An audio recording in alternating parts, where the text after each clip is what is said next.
Hi, everybody. My name is Charity Counts. I'm the Executive Director of the Association of Midwest Museums.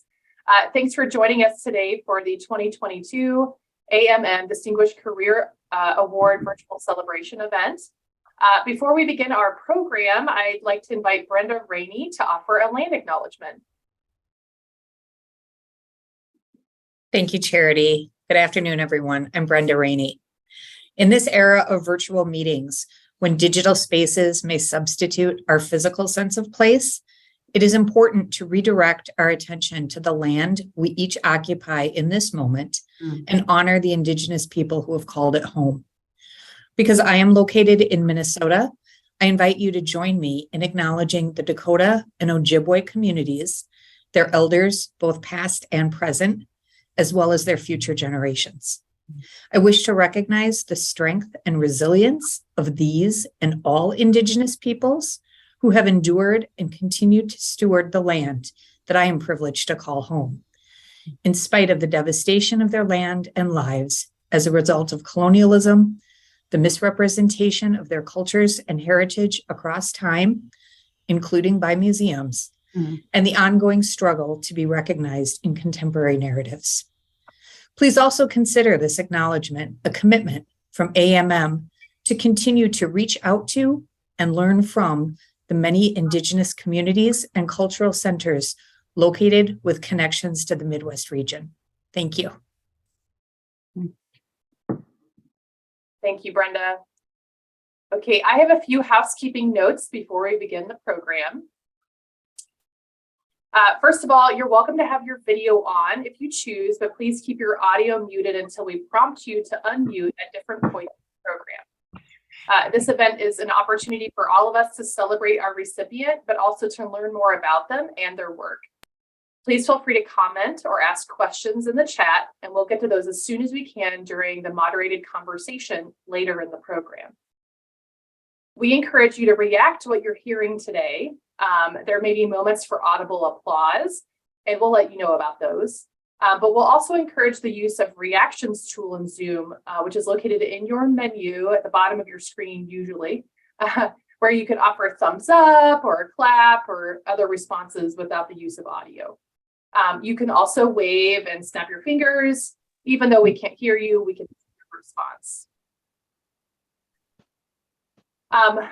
Finally, we have an ASL interpreter with us today.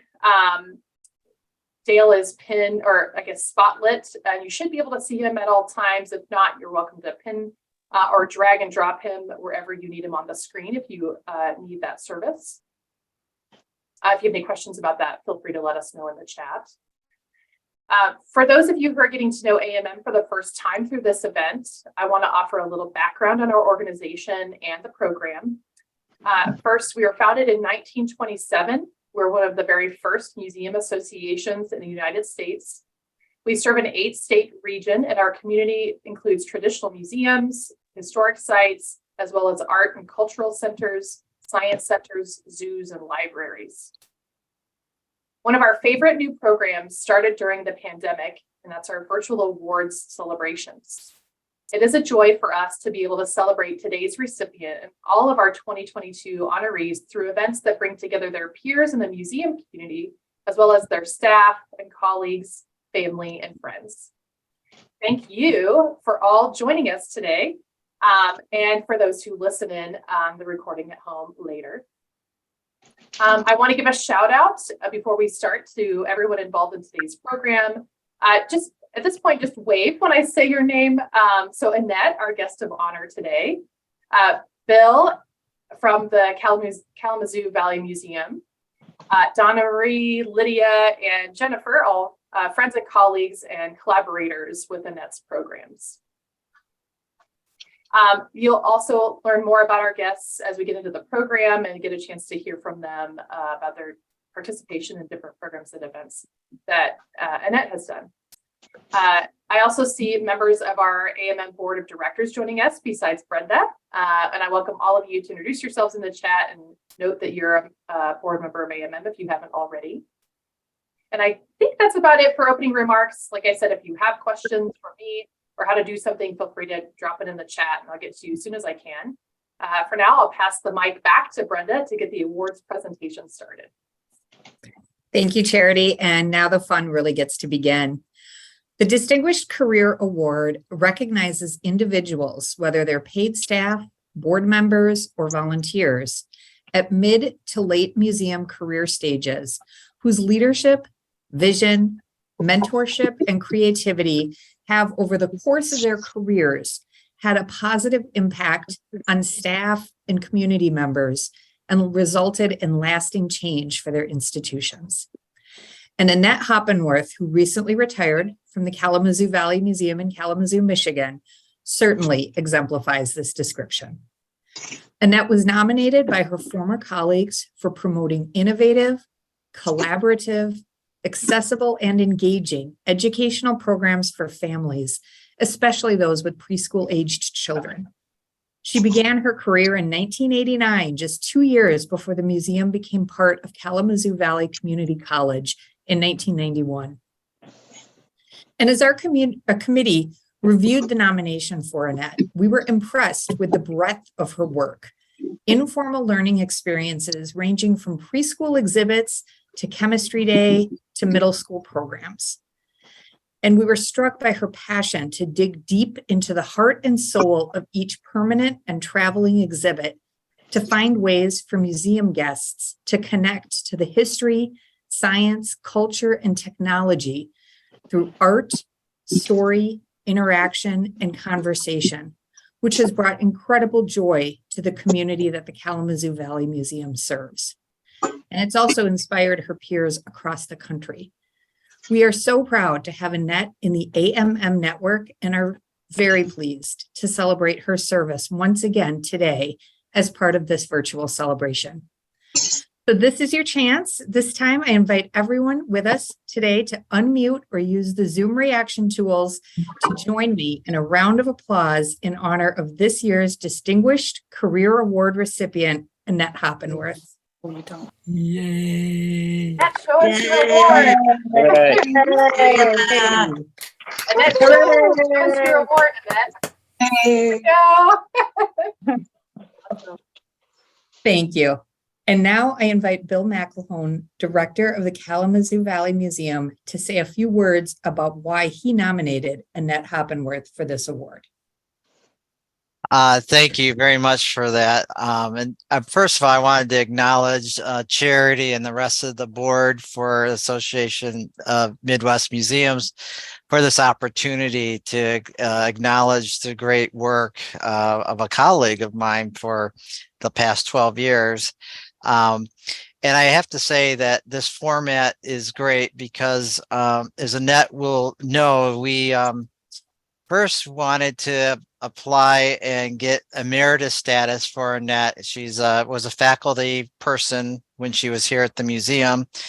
And I worked with Lexi Cobb, who was her immediate supervisor, and we came up with about over 3 pages, single space, describing all the amazing things that Annette had done for the museum and for the community, and certainly for our country in some aspects. And the emeritus status went through the college process. We had to first reduce it to maybe a page. Then it came back to me that we had to reduce it down to 5 bullet points. And so a single paragraph. And I loved the opportunity that the Association of Midwest Museum presented, an opportunity where we could actually have a little bit more in-depth presentation about the amazing career and contributions of Annette. So briefly, I'll just acknowledge the bullets and then we'll move on, because I know that hearing directly from Annette will be great. Here she is getting the emeritus status from Dr. Washington, president of Kalamazoo Valley Community College. So among the contributions that I wanted to share with Annette, groundbreaking educational engagement that recognized the youth audience as a unique visitor block.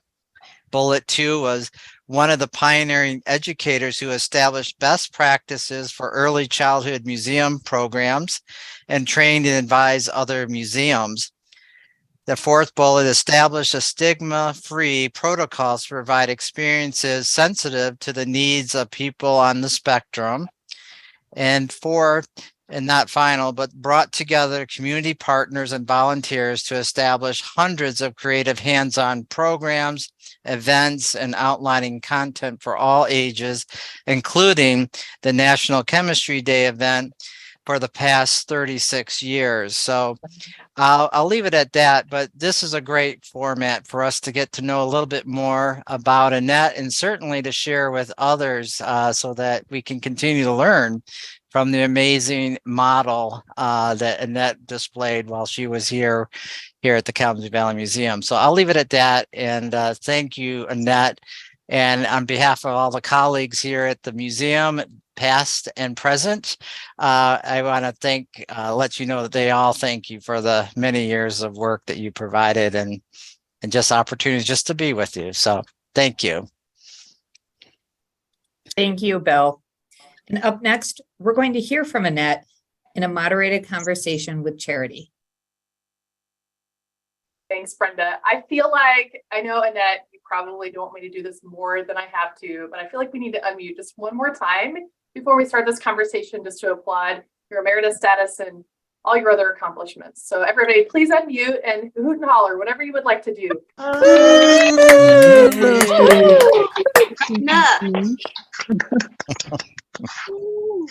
All right, I'm going to share my screen again because I know we have some photos to share along with our conversation today. All right, Annette, my first question for you today is about exhibits and programs. What was your overriding vision of your exhibits and programs at the Kalamazoo Valley Museum? Well, I always felt that the role of someone in programs was to support exhibits and collections. Everything that I did, program related, exhibit related, all went back to connecting to exhibits, either permanent or traveling. I always wanted preschool exhibits to introduce the museum to our youngest visitors. And actually, our exhibit designer took that literally. If you look at the preschool picture here, that's one of our center area exhibits, and it is actually a miniature model of the museum.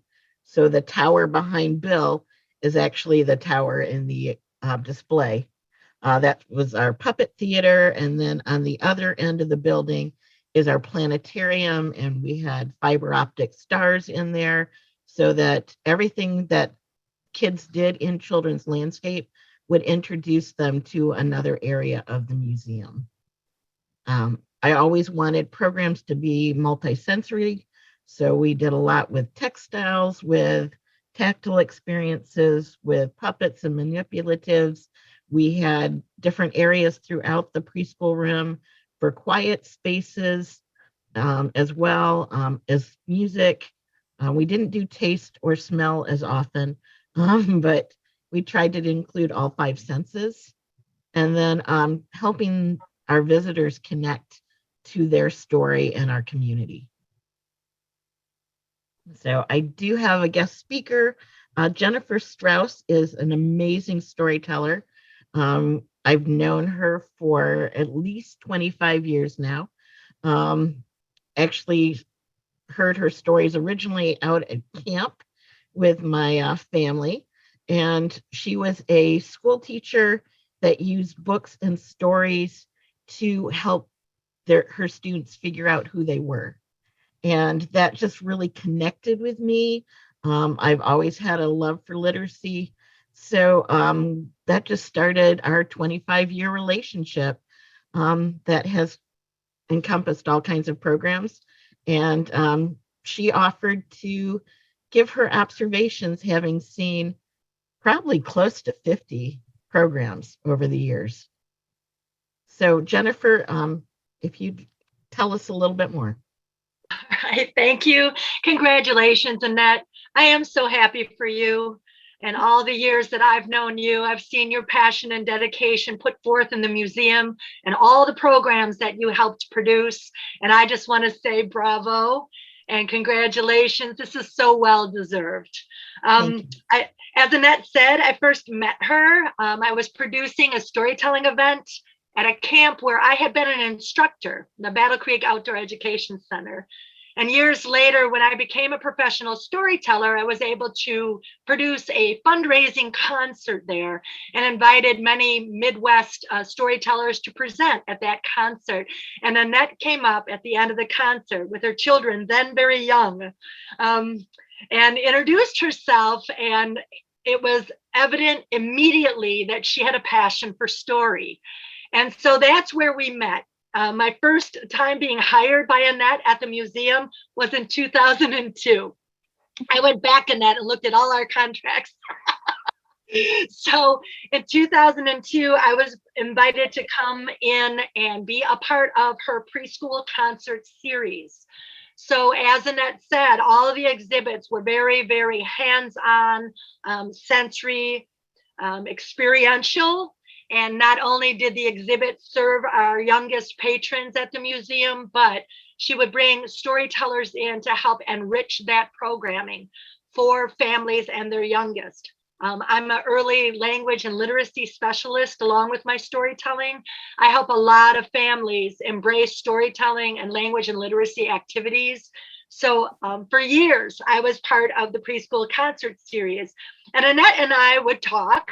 And she'd call me and tell me what the theme was, and I'd tell her what I had up my sleeves. And together we would collaborate and create programming around the preschool concert series. Some of the titles of the themes in the years past that I presented in were Let Us Entertain You. So entertainment was the theme in that one. Stories for Moving and Grooving. So getting them up and moving and singing and rhyming and dancing as part of language and literacy development. We did a Wild and Wiggly Halloween show one year, so based around Halloween programming. And then another program that I remember was, and I think, Annette, I sent you some pictures from this one, Stories for Families to Tell Together. So promoting language and literacy in families. So they would leave the museum with ideas for how to engage when they got back home. Other programming that Annette brought me in for over the years was during winter break. There was always programming for families to come in while they were on break, to visit the museum, to tour the exhibits, and then come to a storytelling program, and also for spring break. So I did many of those over the years. Annette produced one of the finest storytelling festivals for 10 years in Michigan. There are several storytelling festivals in Michigan. Hers was later than some of the others, but unique in that it was providing not only performances for all ages, but workshops so that people could learn how to be the storyteller that was already inside of them. And so the festival, correct me if I'm wrong, Annette, 2013 or 12? 13. 12. Okay. So 2012 was the first year of the festival. And Annette brought in storytellers from all over the country, from all different cultures, from many different venues, music, storytelling through music, through performance, and traditional storytelling. And every year had a theme. Some of my favorite themes over the years was the 7th annual was Life from the Mitten, or Life in the Mitten. And it was all related to Michigan history and culture and our history here in Michigan. Beautiful theme. The 8th annual was Growing Stories, and the workshops all related to helping community members come in and learn how to grow their own story. Then the pandemic hit. But that didn't stop Annette from producing the Storytelling Festival. So she gathered us all together with the inspiration of an author by the name of Susan Verde, who had written books, picture books called I Am. And the goal during that time, because of the pandemic and so many other things happening in the world at the time, the theme was mindfulness, empathy, and reflection. And as storytellers, we offered our storytelling virtually. We had to record ourselves, and the Storytelling Festival let all of us come into people's living rooms and into people's lives virtually with just as much power as the other storytelling festivals had. And then finally, and I can't believe you did this, Annette, but on her way out, After she already knew that she would be leaving the museum, she didn't want the 10th annual storytelling festival to go to the wayside. And so what did she do? Created a year-long event. And again, gathered all the storytellers that she had supported so greatly over the years to come in and help her produce this event by offering stories that had to do with celebrations throughout the year and celebrations from different traditions and different cultures. And we were so honored to be a part of that. And so that was the last one. I saw a little blip as I was researching that said there's going to be a storytelling festival in 2023. Now, I don't know who's going to do that, but over the years, I'm going to say this. I don't know who's going to try to replace you in that, but I just want to say that over all the years and all the programming, as one storyteller out of so many that you brought in to help you connect story to the people in your community, connect story to the exhibits in the museum, to connect people through story to each other, I want to say a heartfelt thank you. I love you, and I appreciate all the years that we worked together. So congratulations. Thank you. That's awesome. Thanks, Jennifer. All right. Well, Annette, that's a great segue into all the work you've done. I know, up next in our conversation is really about your preschool exhibits specifically. Let me make sure this slide is advancing. I probably should have shown that photo a moment ago. My apologies. Well,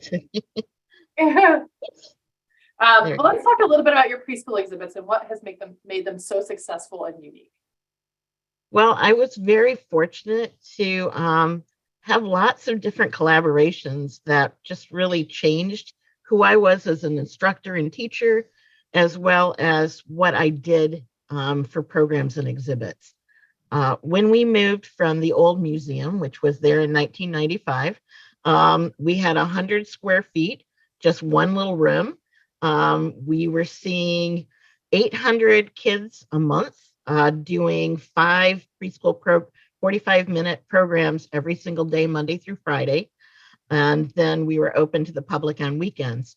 When we moved to the new museum in 1996, we went from 100 square feet to 1,500 square feet. And I wanted to make sure that we had the connections with the community to support that and to make sure that we were doing what they needed. So I started working with Head Starts. I actually visited all 500 classrooms in Kalamazoo and met with them, figured out what they taught at different times of year, and figured out how to incorporate that. I was presenting at conferences, the Michigan Association for the Education of Young Children, the Association of Children's Museums, and the Michigan Museum Association, and actually participated in a juried legislation conference in Boston, where they picked 100 people to participate. You had to submit an essay on what it is you did. And I was asked to represent staffing on a panel of the top 10 preschool exhibit programs in the United States. And so our goal for that conference was to present legislation with research on why early childhood was important and how museums were a part of that. So we also, when I did preschool programs, always used high quality materials, lots of multisensory. And I told my supervisor the advantage of being there for 32 years is that we pretty much own every single toy that's been made. So I would look at catalogs at the beginning of the year and figure out what new toys were out and how they would match with different themes we were doing throughout the year. And then I love environments and themes. That's really my signature. So I did a lot of different environments, always focused on literacy, ended up being part of also 100 people that were invited to a program by the Library of Congress that did literacy collaborations with Head Start, community colleges, museums, and libraries. And we ended up starting a 10-year collaboration program to improve literacy and field trips and staff development. And so that was wonderful. And then the last two things, the preschool concert series, which Jennifer talked about.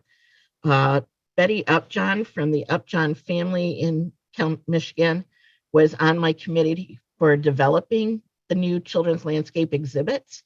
And when they sent out a fundraising letter, she responded back, I will donate, but only after I talk to Annette and find out what she wants. And so she ended up funding a preschool concert series. We offered free concerts the first Saturday of every single month for 10 years because of her donation, and included all kinds of performers. And that eventually led the last few years to sensory performances for children on the spectrum. That's awesome.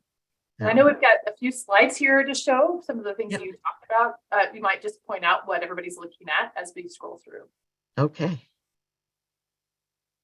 Yes, so an example of a more difficult theme, the science of fear was hard to do with preschool children at first, but we ended up doing a theme of monsters, the fun-loving monsters, and then over the years we've added how monsters like shapes and how monsters like colors.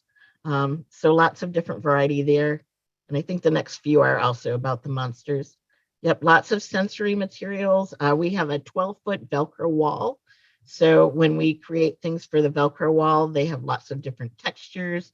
My daughter actually helped with the sock puppet dolls. We spent one weekend doing sock puppet monsters, which are a great size for toddlers to just carry around and hug. And then some other examples of some of the things. Always tried to include a book with as many activities as possible. Awesome. I'm not going to lie, I kind of want a sock puppet monster. Yeah. And then an idea of environments. The first year we did where the wild things are and created Max's bedroom. Nice.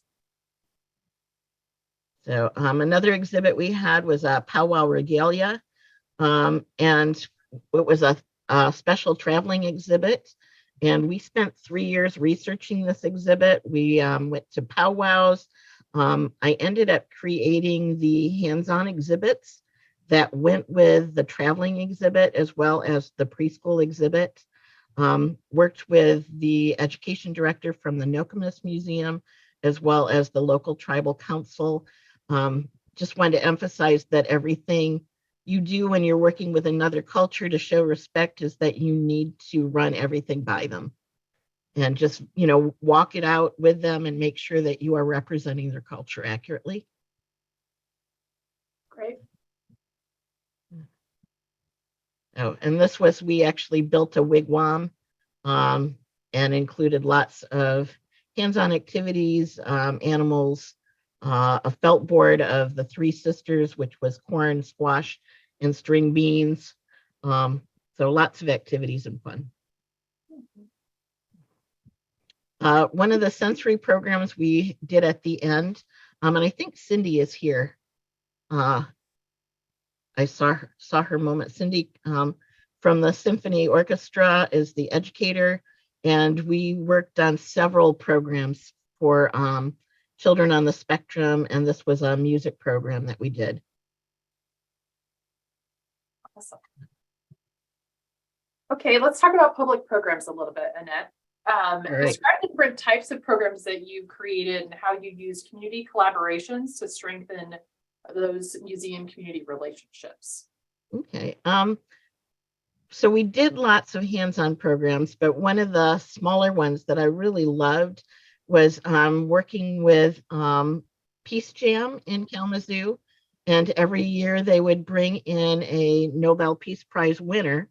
And they recruited me one year to do a program for high schoolers, which ended up being very moving. And we talked about who they were as people.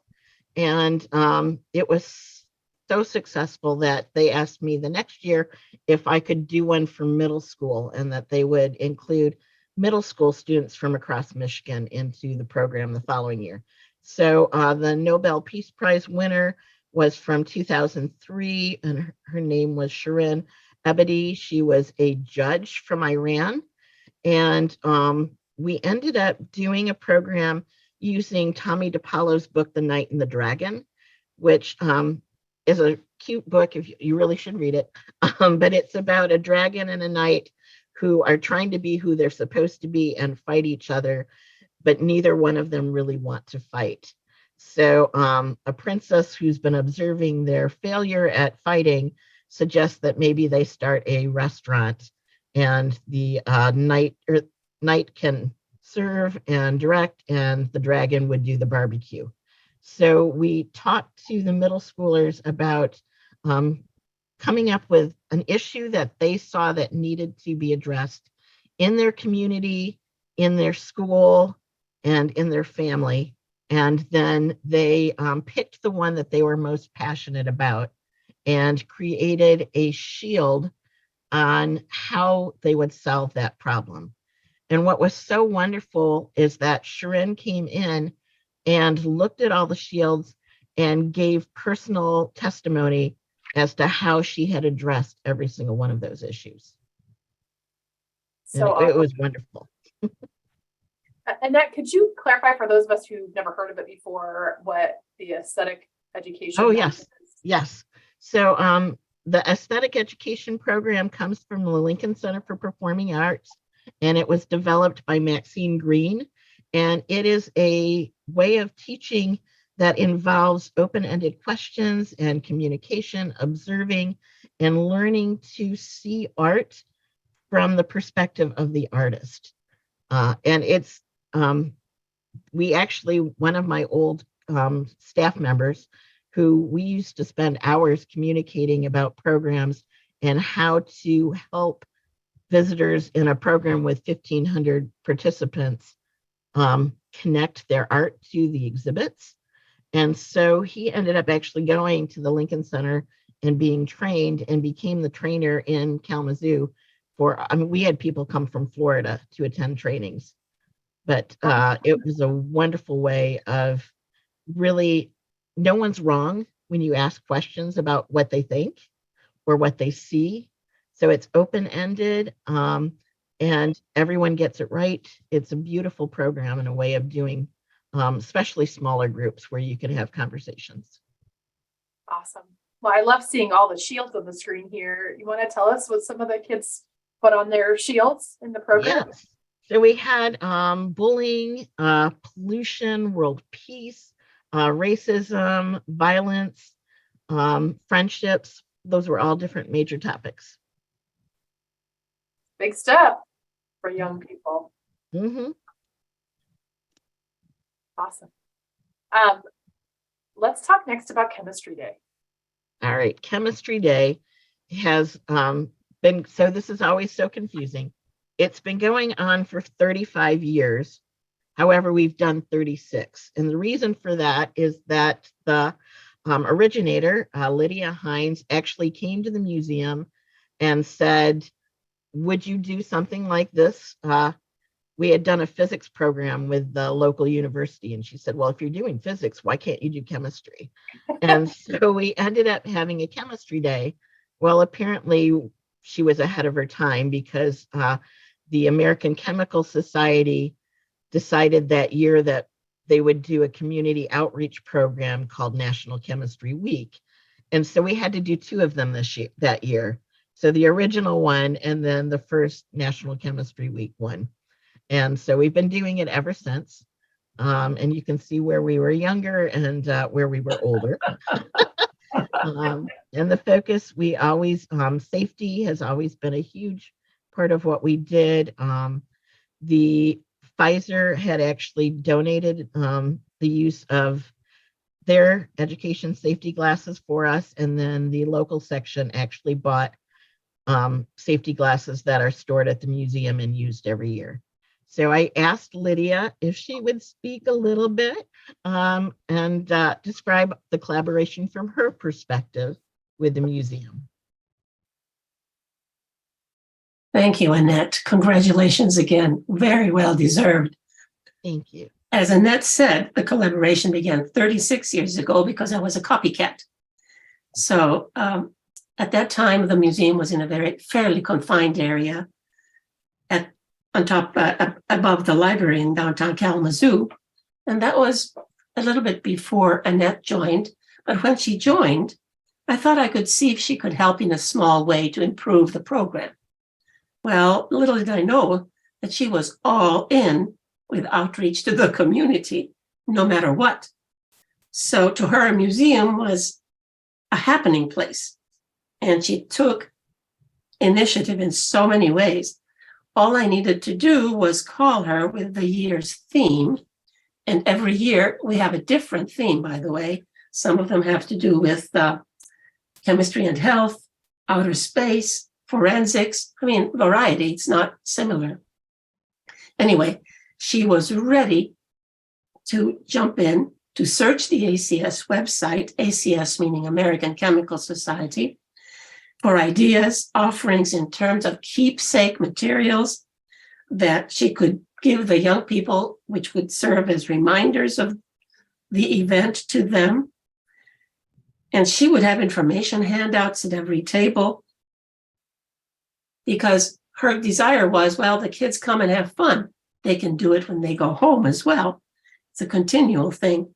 So she had information for each activity, and she was always ready to answer any questions if there was any issue that came up before, during the event, or after.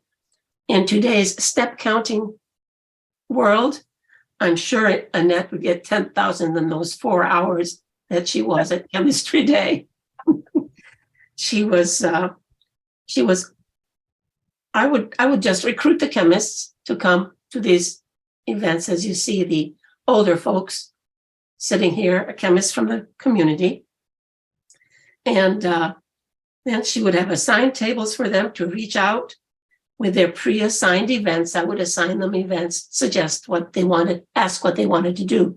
And they would say, I think this would be fun for the kids. So they would have their own tables. And as we grew more sensitive, and Annette already said, we became more sensitive to safety. A long, long time ago, safety goggles were an afterthought. Then they became much more serious because safety is paramount to a scientist of any sort. So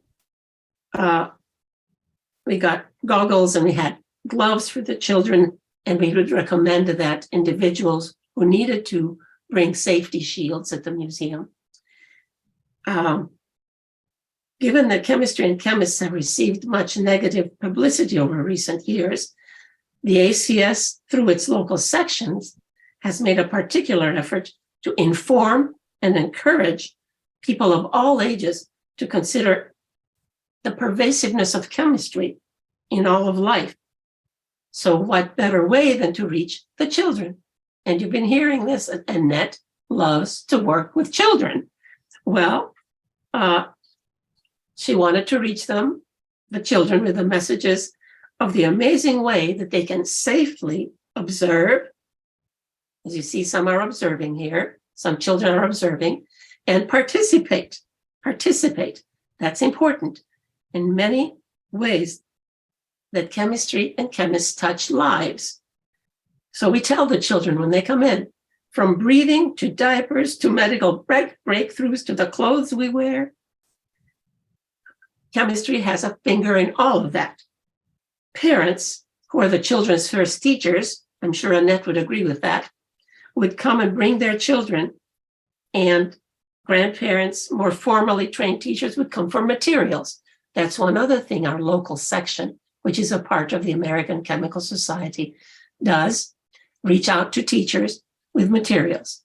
Education is central to our function here as a Chemical Society local section.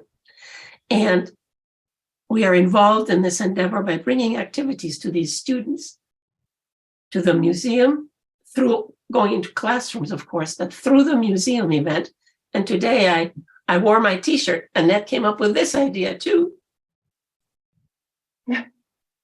So it says, let's see, what did it say this time? Kalamazoo Valley Museum Chemistry Day.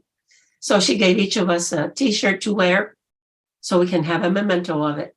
But I just can't tell you how much we appreciate Annette's efforts through the years in getting these children. I mean, early on, we'd get up to 1,000 children. Our first day, I'm so glad the fire department wasn't in the building. We had so many children overflowing the whole area. And of course, with COVID, oh my, we can't talk about anything without mentioning COVID. 2 years. I thought, well, no chemistry day today, but I forgot Annette. Annette wouldn't take no for an answer. So just like Jennifer said, we had video programs of chemists doing chemistry and talking to the children and their parents about it. So we had a videotape program that was shown. There we go. And of all things, I mean, she came up with stories that described the activities. It wasn't just, chemists doing demonstrations. She came up with stories that she could tell the children that they could understand. Anyway, one of them was forensics, talks about, as you can see here, talks about the detectives, how they use chemistry to solve mysteries. She ties everything in the museum exhibits. Everybody knows about the museum, and people ask, when is your next chemistry day? Okay, Annette, when is going to be our next chemistry day? Oh my. But anyway, it's just been a fantastic collaboration, and we depend on Annette for everything for chemistry day, it seems like. And we're sorry to see her go, but maybe she'll be coming back to help. I won't speak for you or other people, but we would love to see you come back and help.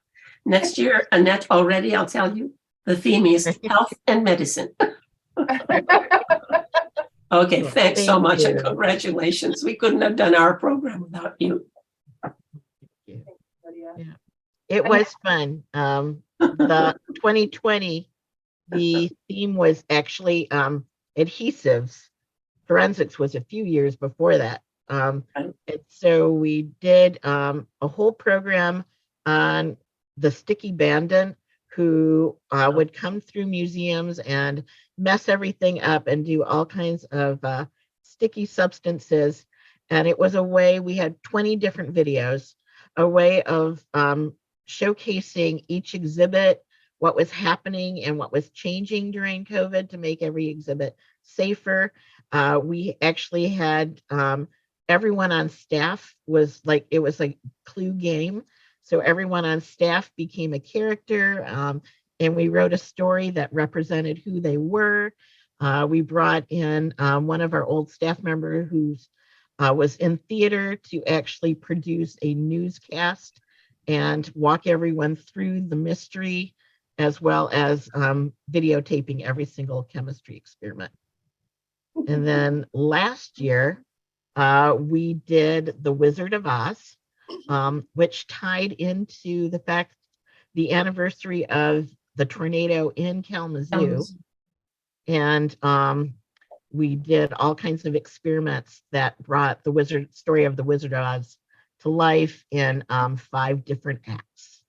And I think you have the short video on that, the promo video. And she keeps saying we. It's the editorial we. Annette did the story writing and we provided the experiments. Thanks for the credit there, Lydia. All right, I'm going to play the video now.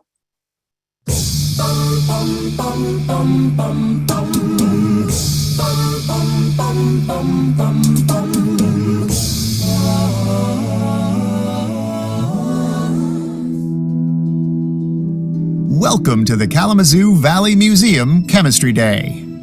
Local chemists put on a digital reenactment of The Wizard of Oz with a chemistry twist. Follow Dorothy and her faithful dog Trout from Kalamazoo to Oz and back as local chemists from manufacturing and educational institutions explore rainbows, bubbles, smoke, volcanoes, tornadoes, elephant toothpaste, and more before dissolving the Wicked Witch of the West. The 35th Anniversary Chemistry Day is co-sponsored by the Kalamazoo section of the American Chemical Society and the Kalamazoo Valley Museum. Awesome. I know, Annette, you wanted to just quickly share a couple other programs before we get to Storytelling Festival. Yep. So I just really wanted to show that everything we did was multi-layered. So with every exhibit, there was a children's landscape exhibit that matched.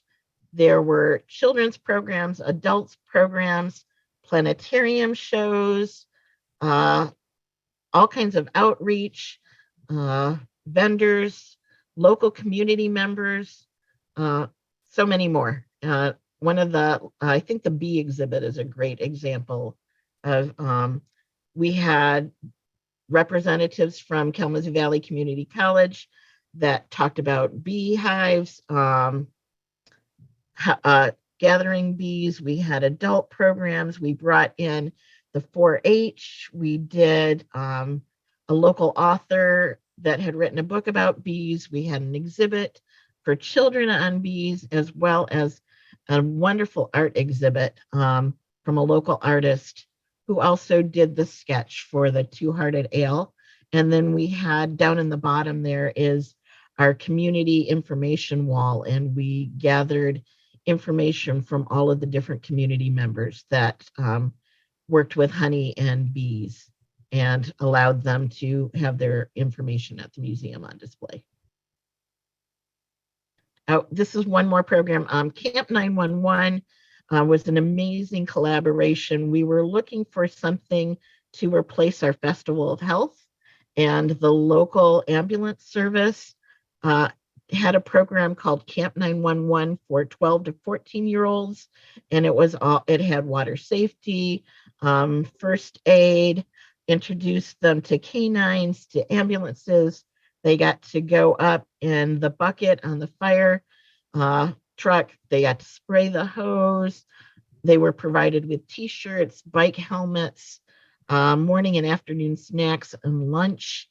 And lately they covered gun safety as well. So that was an amazing collaboration. Awesome. All right, let's talk about Storytelling Festival. All right. So the idea of Storytelling Festival came from when we updated our history gallery, and most history galleries focus on local heroes that everybody knows. But our new history gallery also included the less known characters in our story, and it helped our visitors see the potential as community members that they had. And we started with a theme on how artifacts can tell our story and changed each year. Some themes brought in families, others like the Life in the Mitten had more adults and seniors.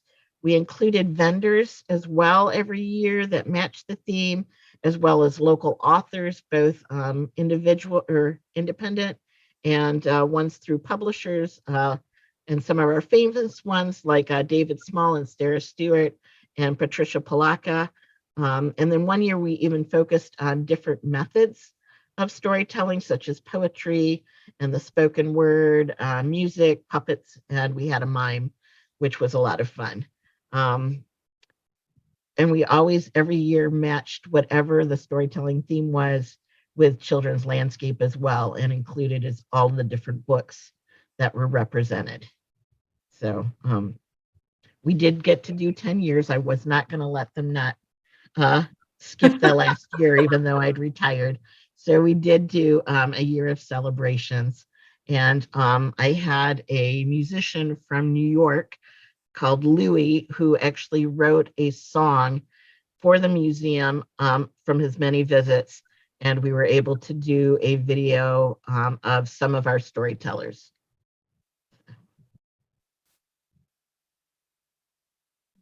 Would you like to hear a story?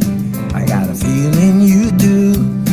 Then come to the Storytelling Festival in Kalamazoo. Come by yourself or bring a friend or two, or come with your family to the Kalamazoo Valley Museum. Kalamazoo Valley Museum. We got the Shakespeare fishing reel and rod, checkered cabs and Gibson guitars. Kalamazoo Valley Museum. We got the Kalamazoo sled and stove, stories about the Underground Railroad, poets, art, and music too, all right here in Kalamazoo. Would you like to hear a story? I got a feeling you do. Then come to the Storytelling Festival in Kalamazoo. Come by yourself or bring a friend or two, or come with your family to the Kalamazoo Valley Museum. Kalamazoo Valley Museum. We got the Shakespeare fishing reel and rod, checkered cabs and Gibson guitars. Kalamazoo Valley Museum. We got the Kalamazoo sled and stove, stories about the Underground Railroad, poets, art, and music too, all right here in Kalamazoo. Would you like to hear a story? I got a feeling you do. Then come to the Storytelling Festival in Kalamazoo. I'm going to pause it there so we can, I'm paying attention to the time here. What a great song. Annette, you have a guest here, another storyteller guest. I do. Donna Marie met, I think, the very first year that we did the stories about gardening. Yes. She's an amazing storyteller, an author, a grief counselor. She has a program that she does as well for widows. And so I asked her if she would talk a little bit about how stories heal, which was actually one of our themes, and how to tell others your story, as well as the differences from a storyteller perspective between the Museum Storytelling Festival and others. Well, first off, I just want to congratulate Annette along with everybody else. You're a fantastic collaborator and person to work with. And stories have a power that really nothing else does. And there's a neurological reason for that. We are actually hardwired to tell and receive stories. Scientists who have studied the brain with fMRIs have seen the brains of listeners light up in exactly the same places at pretty much the same time with a slight delay as the storyteller's minds. And the sensory regions of the brain almost explode when you hear storytelling. And so the ability of story to reach deep inside the human mind and deep inside the human heart has been known from the beginning of time. It's our actually oldest communication medium. And that gives story the power to heal, because when we acknowledge our stories, we acknowledge our lives, and we say, this happened to me, this happened to you. And we're able to then be supportive of one another and also of ourselves by acknowledging our stories. So the healing work that I do with stories revolves around that very premise, that when we claim our story, we claim our lives. And when we hear another story, we claim our empathy with the world and with other people. So as far as what really sets the Kalamazoo Festival apart from other festivals that I've done, for me, it is the immersive experience of the festival and the way that it's a multifaceted gemstone. It has the entertainment perspective. It also has education. And then it has all these hands-on activities woven around it. So Annette, you're a knack for creating strong themes. I'm seeing this come out, not just in the Storytelling Festival, but also through the National, through the Chemistry Day themes. For instance, when the theme was growing stories, you had hands-on exhibits about the lives of plants and agriculture. And that let me then tell a story about my grandmother and my dad fighting over a small plot of land and who was going to plant what where. And by the end of the summer, my daddy's roses were on one side of a trellis and my grandmother's greasy beans were on the other. And she planted all of her squash and green peas at the base of my swing set, so that by the end of the summer, there were peas and squash coming down our slide. It was a wonderful way of really providing a complete educational and entertainment experience. And I think that's really what, for me, set the Kalamazoo Festival apart and what made it such a joy to be a part of. I mean, you're a joyful person and you're a brilliant woman, and the way that you engage other people in collaboration is just fabulous. And I'm so thrilled that you got this award. It's just yay. Thank you. Yeah, thanks, Donna Marie, for sharing. Mhm. I know we're up. We've just got about 5 minutes left. I have, really multiple questions I wish I could ask Annette right now. On behalf of people who are in this industry doing similar work to Annette and other museums, but I'm going to just ask one of those questions right now. Maybe we can follow up later with a blog post or something. I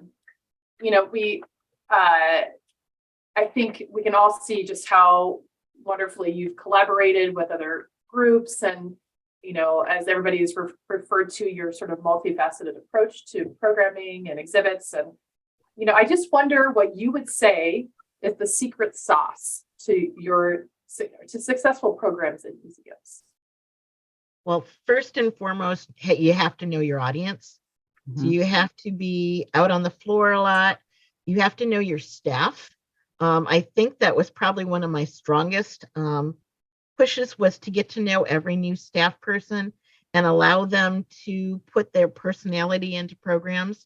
Of course, Halloween was always a big one. So we always dressed to whatever the traveling theme was.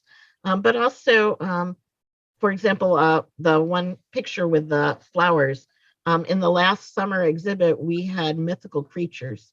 And so we actually, as a staff, divided up all of the mythical creatures into whatever our favorite one was, and everyone participated in the program. This was actually my supervisor, Lexi, painted 25 fairy houses. Wow. And we sprinkled them throughout our rain garden out front. So just, letting people explore what they'd love to do.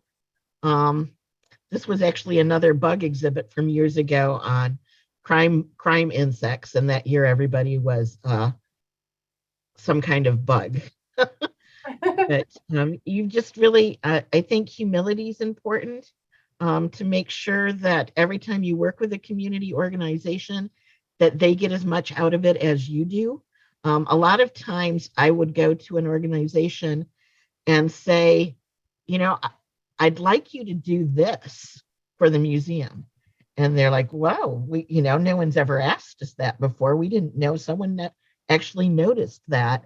And so it was good for them to let people know what they did, as well as it benefited the museum and added another layer of education that I didn't have. So being humble and respecting others is really what made programs successful. That's great. Great advice, Annette. We just have 2 minutes left. I wanted to, offer an opportunity here for just a moment. If anybody from your family wanted to say something before we wrap up today. No pressure. Yes. Or if any of your colleagues wanted to give you a shout out too. All right. I know there are different chemists. Could we do like a big screen of all the people so that we can see everybody? I think everybody can choose to do that. If you click view in the top right corner of your screen, There you go. Yep. Okay. So I know I've got the Gemini brothers, San and Laz.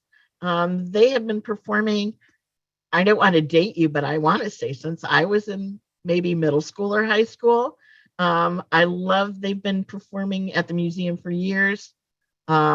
And adults, kids of all ages sing their songs. I see Jason as well, an archaeologist who helped with a lot of wonderful programs, and Doug from Chemistry Day as well, some older staff that are there, and then, lots of my family who I want to thank them for all the sacrifices.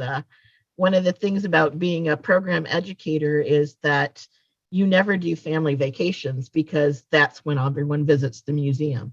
So there was never a Christmas break or a spring break or a summer vacation that I could actually get off and go anywhere with them. So I thank them for all the sacrifice. Mom, if I could actually speak on that. Growing up, we didn't need vacations because we were at the museum. We got to live the programs. Like if anyone was ever curious how much my mom loved her job, on the way home from the hospital with me, she stopped at the museum. I was probably one of the youngest volunteers the museum ever had, running 3 tables at 9 years old of crafts. And I grew up in that museum, eating her candy from her candy dish that everyone loved, sleeping on her beanbag chair. I had the best childhood ever because I grew up in the museum with my mom. So I love you, Mom. Super, super proud of you. And thank you. Thank you. That's great. Thanks, Joshua. Well, I know we're at time. Annette, this has just been so awesome to hear more about your work and to gather your advice as a professional who's been doing this for a long time, and also to get to see all these wonderful people from your life with us today. That's what's so special about these programs. I want everybody to unmute one more time. Let's give Annette another round of applause and thank her for her service to Kalamazoo. All right. Yay. Yay. Thank you, Annette. I know Lexi Thank you. and Mara was an amazing artist. I couldn't have done most of it without you. Shannon was there for all the programs. And Haley. Say hi, Mimi. We love you. We're so proud of you. Awesome. Well, Brenda, unless you have something else you'd like to say, I'll wrap us up here. And I can't think of anything I could say that hasn't already been said. Congratulations, Annette, for a well-deserved award. Thank you. For those who were a part of the program today, please stay on for a quick photo with Annette. To everybody else, thank you again for joining us. And thanks again to everybody who listens from home and the recording later. Glad you could be here with us virtually. And to other AMM members out there, look forward to seeing you at next week's event for the Groundbreakers Award. Thanks, everybody. Have a great evening.